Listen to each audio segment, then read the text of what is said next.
সুপ্রিয় দর্শক, শুধুমাত্র বাংলা ভাষায় কথা বলার জন্য ৬ জনকে সম্প্রতি বাংলাদেশে পাঠিয়ে দিল দিল্লির সরকার।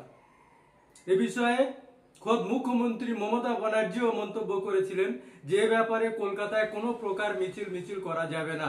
শুধু তাই নয়, শওকত মোল্লা দাবি করেছেন আইএসএফ পরিযায়ী শ্রমিকদের নিয়ে কোনো কথাবার্তা বলেন না বা মিছিল করেননি।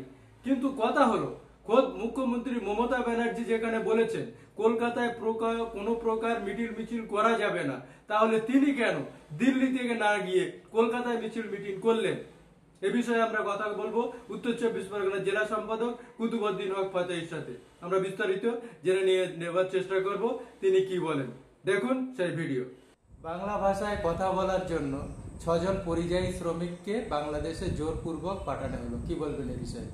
আপনারা দেখেছেন বেশ গত কয়েকদিন আগে বাংলার একমাত্র প্রতিবাদী কণ্ঠ, যিনি দলিত, আদিবাসী, হিন্দু, মুসলিম, বাংলার প্রত্যেকটা মানুষের জন্য কথা বলেন, তার নাম পীরজাদা নওশাদ সিদ্দিকী সাহেব। তিনি ধর্মতলা থেকে এই শ্রম দপ্তর যেটা আছে পশ্চিম বাংলায়, সেই দপ্তরে একটা ডেপুটেশন দিয়েছিলেন।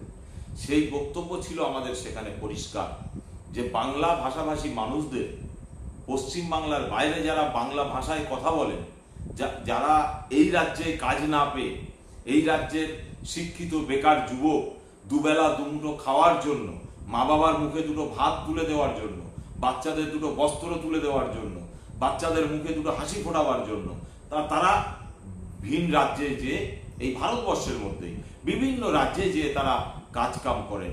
কেউ সেখানে লেবারে কাজ করেন, কেউ রাজমিস্ত্রি, কেউ ভাঙড়ি কুড়ায়, কেউ হকারি করে, কেউ হোটেলে কাজ করে, কেউ সোনা পালিশে কাজ করে, কেউ দর্জির কাজ করে, কেউ সেলাইয়ের কাজ করে, বিভিন্ন কর্মের মধ্যে তারা আছে। কিন্তু তারা শুধু বাংলা ভাষা বলার জন্য হিন্দু মুসলিম দেখছে না, শুধু বাংলা ভাষা বলার জন্য, বাংলায় কথা বলার জন্য ৬ জন ব্যক্তিকে বাংলাদেশের বর্ডার পার করে দিয়ে চলে এসেছে। তারা বাংলাদেশে নাগরিক বানিয়ে দিয়েছে। কেন? অন্যায়টা কি আমাদের? আমরা বাংলায় কথা বলি, বাংলা কথাটা আমার মাতৃভাষা, আমি বাংলায় কথা বলি, সেজন্যই। কিন্তু এরা ভুলে গেছে এই পশ্চিম বাংলা থেকে বাংলা ভাষাভাষী মানুষরাই সর্বপ্রথম এই ভারতকে স্বাধীন করার জন্য আওয়াজ তুলেছিলেন। এটা ভারতবর্ষের মানুষ আজকে ভুলে গেছে এবং এটা ভুলিয়েছে বিজেপি সরকার। আর সেই বিজেপি সরকারের মদতদাতা তৃণমূল সরকার।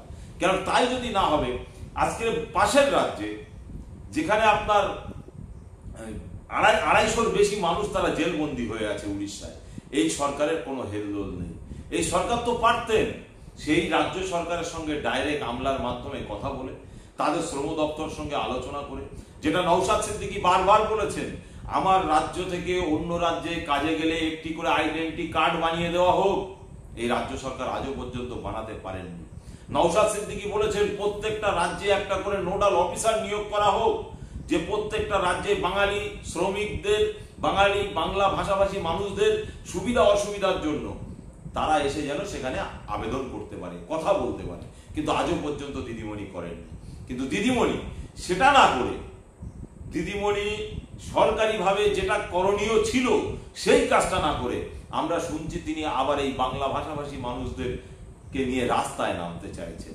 এসবগুলো আই ওয়াশ, ব্রেনকে ওয়াশ করানোর জন্য, মিডিয়াকে খাওয়ানোর জন্য দিদিমণি একটা নাটক আবার সুন্দর করে তৈরি করছেন। দেখো আমি বাংলা দরদি, বাংলা ভাষাভাষী মানুষদের দরদি। বাংলার মানুষ এই দিদিমণিকে চিনে গেছে। আগামী 2026-এ এর জবাব দুধ কা দুধ, পানি কা পানি হয়ে যাবে। ২১শে জানুয়ারির খুঁটি পূজা হলো। আপনার ২১শে খুঁটি পুজো উপলক্ষে আপনার ব্যক্তিগত মতামত? দেখুন, মমতা ব্যানার্জির প্রোগ্রাম খুঁটি পুজো হবে, হোক, তাতে আমাদের কোনো সমস্যা নেই। কিন্তু আইএসএফ যখন কোনো প্রোগ্রাম করবে, আইএসএফ যখন মিটিং করবে, মিছিল করবে, তাকে সাম্প্রদায়িক দল বলে আখ্যায়িত করা হবে। আর যারা পুজো পার্বণ করে মিটিং মিছিল করবে তারা অসাম্প্রদায়িক দল হবে কি করে? আমরা বাংলার মানুষকে বলতে চাইছি, যেমন গত কয়েকদিন আগে আপনারা দেখলেন জগন্নাথ মন্দিরের প্রসাদ আপনার বাড়িতে এসছে, আবার এই খুঁটি পুজো হচ্ছে, সেই স্টেজে যাবেন, সেই মঞ্চে যাবেন, সেই ময়দানে যাবেন, আবার একটা শ্রেণীর মানুষ। তাহলে আপনারা বলবেন, পুজো করবেন, পার্বণ করবেন, আবার বলবেন যে আমরা সাম্প্রদায়িক নয়, আমরা সম্প্রীতির বার্তা দেই। তাহলে কারা সাম্প্রদায়িক দল? আমি ইতিপূর্বে বলেছি যে এই তৃণমূল সরকার তাহলে একটা হিন্দুদের দল, তাহলে একটা বিজেপির থেকেও কঠিন দল যাকে বলা যায়, সেরকম একটা এই তৃণমূল। তাই যদি না হবে তাহলে খুঁটি পুজো করে তারপরে স্টেজ করতে হবে কেন? নওশাদ সিদ্দিকী মাথায় টুপি দিয়ে দাঁড়িয়ে রেখে দল করে, আমরা মাথায় টুপি দিয়ে দাঁড়িয়ে রেখে দল করি, সেজন্য আমরা মোল্লা মৌলবীদের দল হয়ে যেতে পারি। তাহলে যারা খুঁটি পুজো করে দল করছে, তাহলে এটা কি কোন দল তৈরি হবে? বাংলার মানুষ আগামী দিন ভাববে, তাদেরকে ভাবার জন্য বলছি 2026-এ আপনারা এর জবাবটা দেবেন। এই নাটকবাজকে কিভাবে বাংলা থেকে সরানো যায় গণতান্ত্রিক পদ্ধতিতে, তার ব্যবস্থা, তার দায় দায়িত্ব আপনাদের আমাদের প্রত্যেককে নিতে হবে। নইলে বেকার যুবক, আপনার বাচ্চার ভবিষ্যৎ, আপনার মায়ের ভবিষ্যৎ, আপনার বোনের ভবিষ্যৎ, আপনার প্রত্যেকটা পরিবারের ভবিষ্যৎ পুরো পশ্চিম বাংলাটাকে ধ্বংস করছে এই একমাত্র আমাদের মাননীয় মুখ্যমন্ত্রী।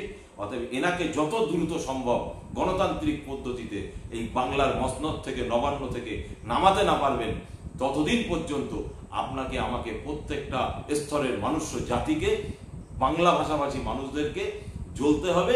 আর সেই জ্বলনটাই কিন্তু শুরু করে দিয়েছে।